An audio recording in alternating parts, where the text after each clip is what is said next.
the year 2023. I was also depressed. I was under anxiety. And all of these things I've learned by myself.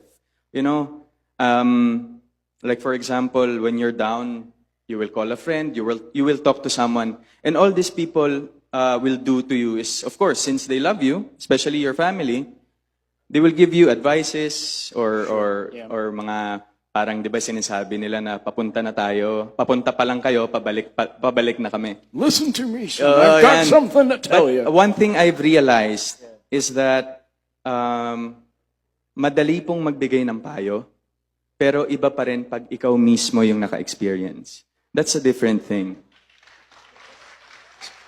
And in the end of the day, it's you who's journeying. Yeah, it's you. Right? I mean, it's like all the advice can be there, but Yes. it's you. It's you. So, yun. When you're not in a good place, I'm sure each and everyone sa inyo or tayo po